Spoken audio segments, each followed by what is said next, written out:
का आनंद केवल धरती पर आता है।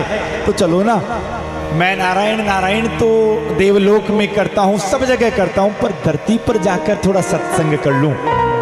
तो मैं धरती पर सत्संग करने के लिए आया ना, तो सबसे पहले मैं संतों के पास गया कि चलो सत्संग का आनंद संतों के पास लिया जाए। पर कलिकाल की ऐसी दशा कि आजकल तो संतों की परिभाषा ही बदल गई है। आहा, कैसे? पहले के जमाने में संत महात्मा जितने विरक्त होते थे ना, वो उतने महान होते थे। पर आजकल संतों के पास जितना ज्यादा वैभव है, वो उतना महान है। और संतों की ऐसी परिभाषा बदली, मंदा सुमंद मतयो मंद भाग्यो उपद्रता पाखंड निरता संतो विरक्ता स परिग्रह।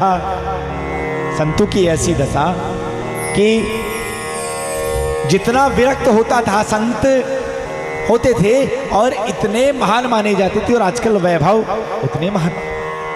संतों की परिभाषा देखकर मैं सीधा ग्रस्तों के पास गया। अब तो क्या बताऊं, ग्रस्तों की हालत ऐसी कि तरुणी प्रभुता गे है, शाल को बुद्धिदायक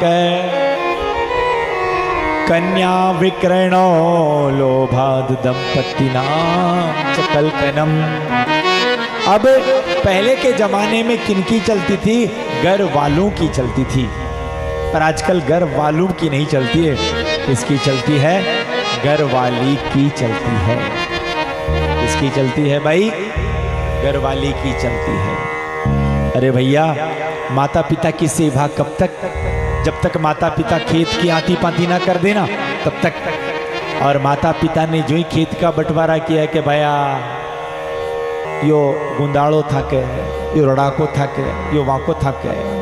और ध्यान रख लेना, जब खेती पाती कर दी ना, तो भैया या तो पिता की खटिया, माता पिता की खटिया या तो पोड़ में रह जाएगी या वृद्धाश्रम में जाएगी, कोई उनको पूछता ही नहीं है।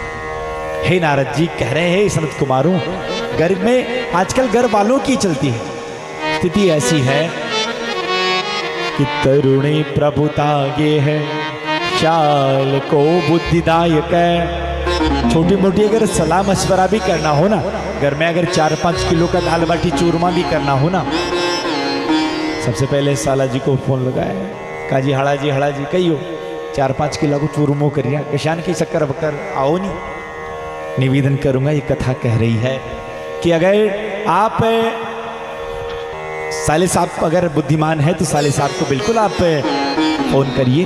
पर हाँ, घर में आपके बड़े बुजुर्ग, आपके माता पिता है, उनसे आप सलाह मशवरा कर लीजिए। ध्यान रखना, और ये पक्का मान लेना, ये भागवत का व्यास मंच है। अगर आप आपके माता पिता की सेवा करोगे, आप आपके माता पिता का कहा मानोगे, तो आपकी औलाद आपका कहा मानेगी। अगर आप सोचोगे हम अपने माता पिता की सेवा करें नहीं और हमारी औलाद हमारी सेवा करे, तो भैया आज से क्रॉस लगा देना, आपकी औलाद भी आपकी सेवा नहीं करेगी। अगर आपने आपके सास ससुर की सेवा की है, आपकी बहू आकर आपकी सेवा करेगी। ये हम नहीं, ये भागवत कह रही है।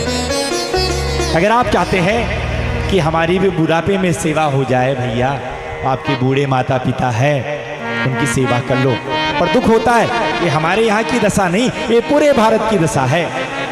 माता पिता जब तक जिंदा है तब तक कोई पूछता नहीं है, और माता पिता के शांत होने के बाद गुलाब जामुन चक्किया और मालपा कड़ा के बढ़ावा, वो स्वीकार होने वाले नहीं है।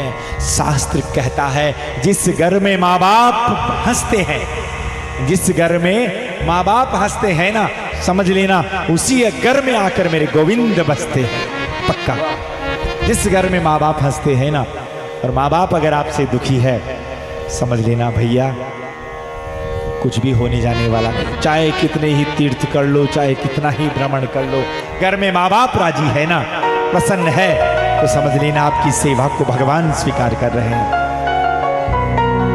ये आपके गांव के महाराज नहीं कह रहे हैं, ये कथा कह रही है, इसलिए हम आपको कह रहे हैं। ये पक्का मानना, माँ बाप की सेवा अगर आप करोगे तो आपकी औलाद आपकी सेवा करेगी। क्योंकि कहा है भगवान की वाणी है कि सबसे पहले मैं बुजुर्ग बनकर सेवा स्वीकार करता हूँ।